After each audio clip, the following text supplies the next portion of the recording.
Hey everyone, and welcome to Living with Positivity. Living with Positivity.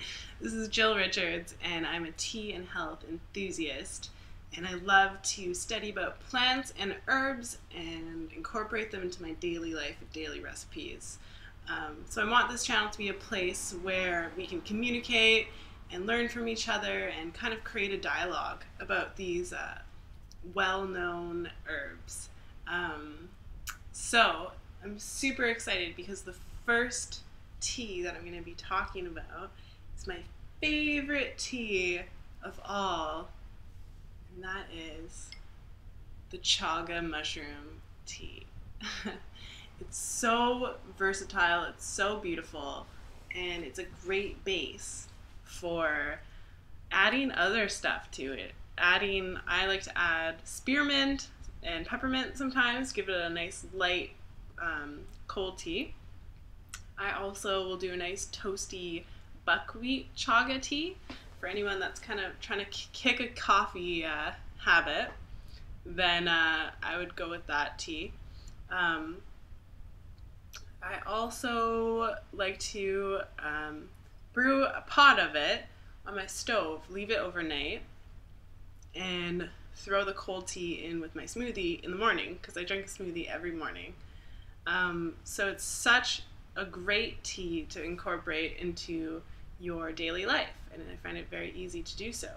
It has a beautiful vanilla, fresh, woodsy taste. It actually contains vanillins in it, as well as beta-glucans and melanin and antioxidants, and it's just a healing tea. It's so delicious. I'm going to take a sip because I really want to.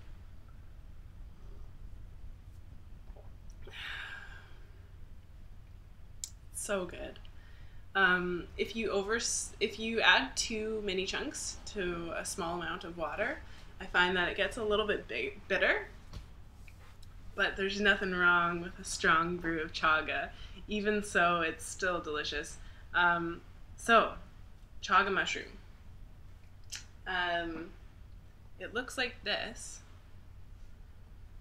It kind of, when it grows on a birch tree, and it kind of looks like charcoal when it's on the tree. It grows in North America and Siberia. So I'm so excited to live in a province that has chaga in it. I don't harvest it myself, but I want to get into it.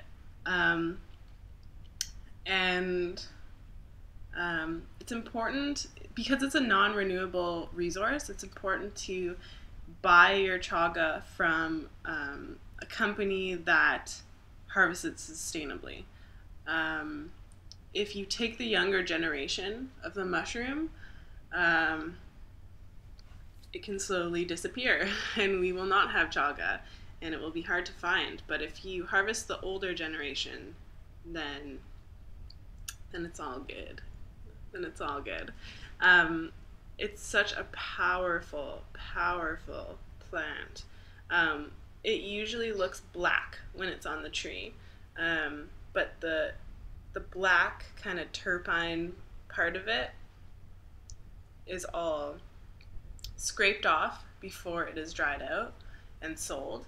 I find this is a good amount, probably a tablespoon of chunks is good for a pot of tea. And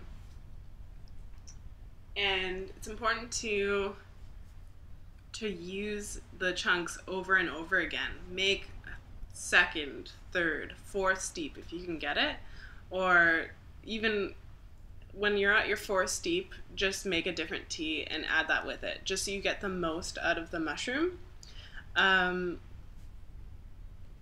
Like I said, it is a beautiful tea that is rich in antioxidants. And it's an anti-inflammatory, it has anti-tumor properties, it boosts your immune system, it fights free radicals in your body, it's good for your skin, for your hair, it has phytochemicals. Basically, everything that is good is in chaga.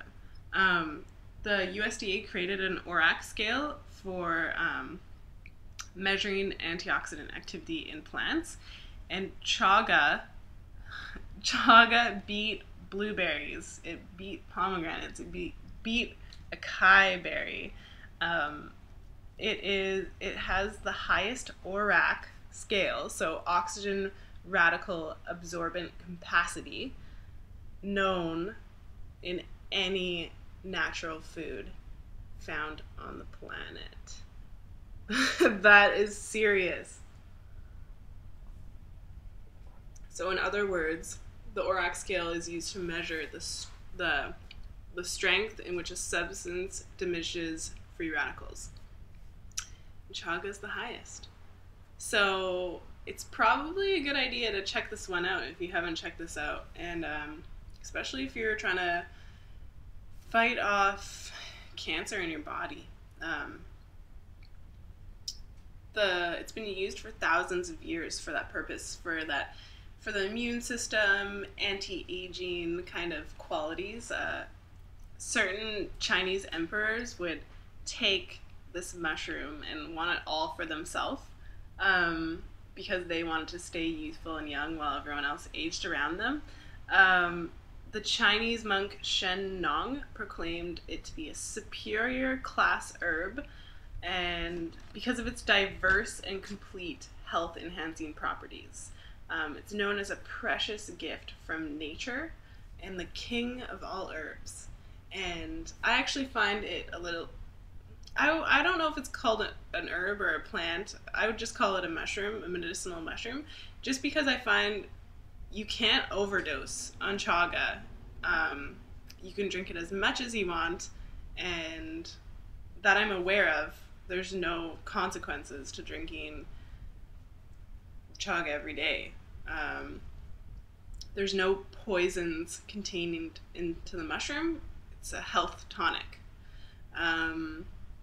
So let me know what you think of chaga and how you make it. If you have any good recipes below, comment on this video and subscribe if you're interested in learning about herbs, plants, and health. Cheers.